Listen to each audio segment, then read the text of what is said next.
ఇవాళ ఆహాహా చికెన్ ఎర్రగా నాటుగా ఘాటుగా అబ్బా. చికెన్ ఫ్రై, కోడి వేపుడు మనందరికీ చాలా ఇష్టం. ఇవాళ మనం ఒక సింపుల్ కోడి వేపుడు చేసుకుందాము.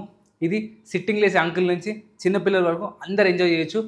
చికెన్ ఫ్రై ఎప్పుడు చేసుకోవాలన్నా మనకి మోస్ట్ ఇంపార్టెంట్ చికెన్. మీరు ఎంత మంచి చికెన్ తీసుకున్నారని కాదు, చికెన్ని బ్రైన్ చేశారా లేదా అన్నది ఇంపార్టెంట్.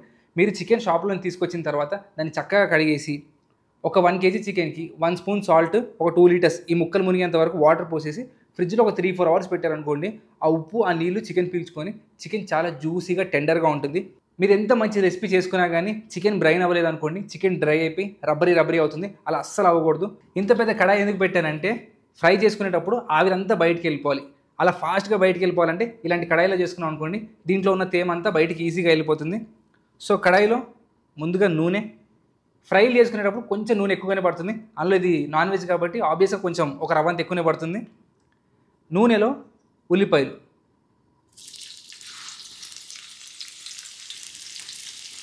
ఈ రెసిపీలో నేను ఎటువంటి హోల్ గరం మసాలా వేయట్లేదు. ఎందుకంటే తినేటప్పుడు ఆ లవంగం కానీ ఇలాచి కానీ నోట్లోకి వచ్చింది అనుకోండి, ఫ్రై కదా దగ్గరకు ఉంటుంది, తెలియకుండా తినేసాం అనుకోండి నోట్లో ఫ్లేవర్ అంతా పాడైపోతుంది. అందుకే నేను పౌడర్ రూపంలో వేసుకుంటున్నాను. ఉల్లిపాయల్లో ఉప్పు వేసుకొని ఉల్లిపాయలు ఎర్రగా అయ్యేంత వరకు ఫ్రై చేసుకోవాలి. ఈ నూనె చూస్తే కొంచెం ఎర్రగా అయినట్టు అనిపిస్తుంది, ఎందుకంటే ఈ నూనె నేను ఇంతకుముందు చికెన్ 65 చేయడానికి వాడాను. సో ఒక్కసారి డీప్ ఫ్రై చేసుకున్న తర్వాత దాన్ని ఇట్లాంటి ఫ్రైల్లో కానీ కూరల్లో కానీ వాడేసుకోండి. ఇలా ఎందుకు చేస్తామంటే ఒకసారి ఫ్రైకి వాడిన ఆయిల్ మళ్ళీ వాడకూడదు. సో అందుకని ఒక్కసారి ఫ్రై చేసుకోండి, తర్వాత ఇలాంటి కూరలోకి వాడేసుకోండి. ఉల్లిపాయలు చాలా రెసిపీల్లో ఫ్రై చేసుకోండి, ఎర్రగా ఫ్రై చేసుకోండి అని ఎందుకు చెప్తామంటే ఇలా ఉల్లిపాయలు ఎర్రగా ఫ్రై చేసుకున్నాం అనుకోండి, మనం ఎటువంటి తడి తగిలినా అది గ్రేవీలో డిజాల్వ్ అయిపోతుంది. సో మనకి ఒక మంచి ఫ్లేవర్ ఇస్తుంది. బిర్యానీ చేసేటప్పుడు మనం మంచిగా భరిస్తా వేస్తాం, ఫ్రై చేసుకుని ఉల్లిపాయలు వేస్తాం, కానీ తినే టైంకి మనకు ఒక్క ఉల్లిపాయ కూడా కనపడదు. ఎందుకంటే అది ఉడికేటప్పుడు అందులో కలిసిపోయి డిజాల్వ్ అయిపోతుంది, అందులో మొత్తం కరిగిపోతుంది. అలా కరిగిపోయి మనకు మంచి ఫ్లేవర్ ఇస్తుంది. అందుకని ప్రతి రెసిపీకి ఉల్లిపాయలు ఎంత కుక్ చేసుకోవాలని చాలా జాగ్రత్తగా అర్థం చేసుకోవాలి. ఉల్లిపాయలు అర్థం చేసుకుంటే చాలు, సగం వంటలు వచ్చేసినట్టే. ఇప్పుడు చూడండి, ఈ ఉల్లిపాయలు అన్నీ పింక్ నుంచి మంచిగా గోల్డెన్ బ్రౌన్ కలర్లోకి మారిపోయాయి. ఇలా ఉల్లిపాయలు ఎర్రగా ఫ్రై అయినప్పుడు దీంట్లో ఒక కమ్మని వాసన వస్తుంది, మస్తు క్రేజీగా వండిద్ది అది. ఇప్పుడు ఇందులో పసుపు, అల్లం వెల్లుల్లిపాయ పేస్ట్,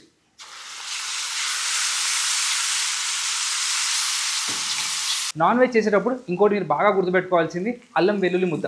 అల్లం వెల్లుల్లి ముద్ద మీరు ఎంత ఫ్రెష్ వేస్తే మీ కూరలు అంత టేస్టీగా వస్తాయి. ఆ ఫ్రెష్ అల్లం వెల్లుల్లి ముద్ద గ్రైండ్ చేసుకొని నూనెలో వేసుకున్నారు అనుకోండి, మీకు అసలు ఈ ఖుష్బు నెక్స్ట్ లెవెల్లో ఉండిద్ది అసలు. ఈ రెండు మంచిగా ఫ్రై అయిన తర్వాత ఇందులో చికెన్ ముక్కలు, చెప్పానుగా చికెన్ ముక్కలు కంపల్సరీగా బ్రైన్ చేసుకోవాలి.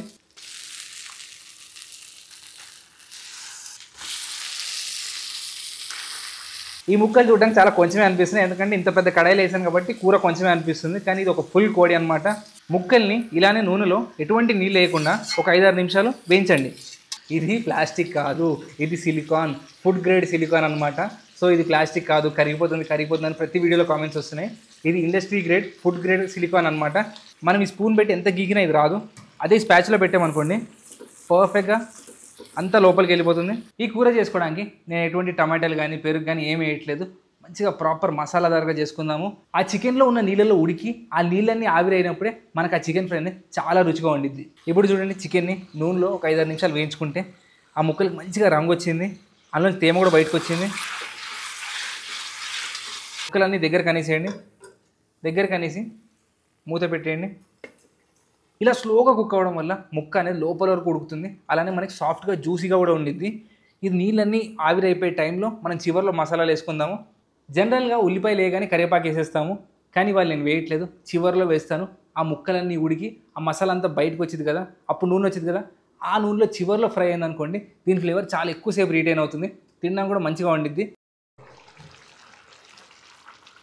చూడండి ఎంత మంచిగా ఉడుకుతున్నాయి మన ముక్కలు. మధ్య మధ్యలో ఒక్కొక్కసారి కలుపుకోండి, కొంచెం పైన ముక్కలు కిందకి, కింద ముక్కలు పైకి వచ్చేలాగా. ఉంది కదా అని చెప్పి స్పాచులా పెట్టి ఇష్టమైనట్టు కలిపారు అనుకోండి, మీ చికెన్ ముక్కలన్నీ కీమా అయిపోతుంది. మధ్య మధ్యలో స్లోగా అక్కడక్కడ కలపండి. ఇలాంటి పెద్ద కడాయి తీసుకుంది అందుకు ముక్కలన్నీ కింద మంచిగా టచ్ అవుతా పర్ఫెక్ట్గా ఉడుకుతూ ఉంటాయని చెప్పి. తేమ ఆల్మోస్ట్ ఒక 90% అయిపోయింది అనుకున్నప్పుడు దీంట్లో మనం మసాలాలు వేసుకుందాము, ఎందుకంటే ఆ మసాలాలు కూడా ఉడికి కుక్ అవ్వాలి కదా. దీంట్లో ధనియాల పొడి, కొంచెం గరం మసాలా, మీరు చికెన్ మసాలాని వాడుకోవచ్చు. ఈ రెండు వేసి కుక్ చేసుకోండి. కారం లాస్ట్లో వేసుకుందాము, అది కూడా ఇవాళ నేను వాడుతుంది. కాశ్మీరీ రెడ్ చిల్లీ అనమాట. ఆ బ్రైట్ రెడ్ కలర్ ఉండిద్ది. ఇప్పుడు చూడండి మసాలాలు కుక్ అయిపోయి ఆ నూనె అంతా బయటకు వచ్చేసింది. ఇలా నూనె బయటకు వచ్చిన తర్వాత దీంట్లో మనము స్పైసీ ఇంగ్రీడియంట్స్, అన్ని స్పైసీ ఇంగ్రీడియంట్స్ ఒకేసారి వేసుకుందాము. ముందుగా పచ్చిమిరకాయలు ఇవి చాలా ఘాటు తక్కువ ఉన్నాయి అనమాట.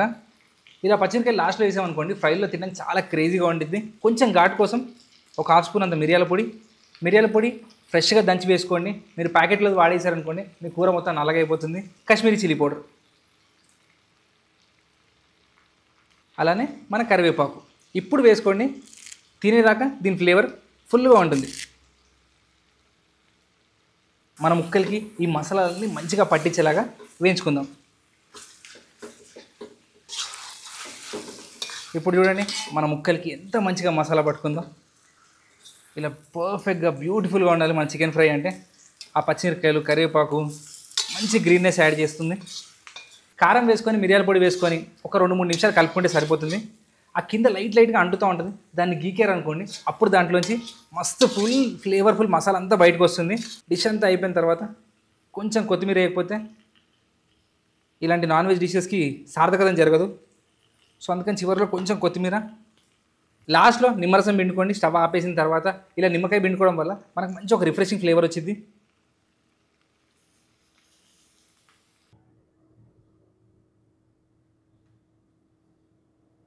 చికెన్ ఫ్రై చాలా ఈజియెస్ట్ థింగ్ అనమాట చేసుకోవడానికి. కానీ అందరూ తడబడుతూ ఉంటారు. ఒక్కొక్కసారి నీళ్ళు ఎక్కువ వేసేస్తారు, ఒక్కొక్కసారి చికెన్ మెత్తగా ఉడికిపోతుంది. అలా ఉండకూడదు. ఇవాళ చూపించాను కదా, సేమ్ ఇలానే చేసుకోండి, చాలా పర్ఫెక్ట్గా వస్తుంది. First and most important thing me chicken brain అయి ఉండాలి. అలా ఉంటేనే మీకు ఈ ఫ్రైలు కానీ కూరలు కానీ పర్ఫెక్ట్గా వస్తాయి. ఈ చికెన్ ముక్కలు చూడండి ఎంత మంచిగా మసాలాదారుగా కోట్ అయ్యిందో. సాఫ్ట్గా జ్యూసీగా మసాలాదారుగా చాలా క్రేజీగా ఉంది. ఇవాళ చూశారు కదా, కొంచెం మిరియాల పొడి వల్ల ఘాటు వచ్చింది తప్ప పచ్చిమిరకాయలు చప్పటివే, కారం కూడా రంగిచ్చేది మాత్రమే వేసుకున్నాను. సో అందుకని ఇది ఉత్తి స్నాక్లా కూడా తినేసి ఇలానే, కానీ చాలా ఫ్లేవర్ఫుల్గా ఉంది. అసలు ఈ ఫ్రై పెరుగన్నంతో తింటే నెక్స్ట్ లెవెల్లో ఉండిద్ది. చాలామంది పెరుగన్నంతో నాన్ వెజ్ అని చెప్పి వెరైటీ చూస్తారు, కానీ పెరుగన్నంలో ట్రై చేయండి చికెన్ ఫ్రై, అసలు పిచ్చి పీక్స్కి వెళ్ళిపోతుంది అనమాట. సో తప్పకుండా ట్రై చేయండి ఈ సింపుల్ చికెన్ ఫ్రై రెసిపీని. Thank you all. లాలా ఆహాహా, చికెన్ ఎర్రగా నాటుగా ఘాటుగా, అబ్బా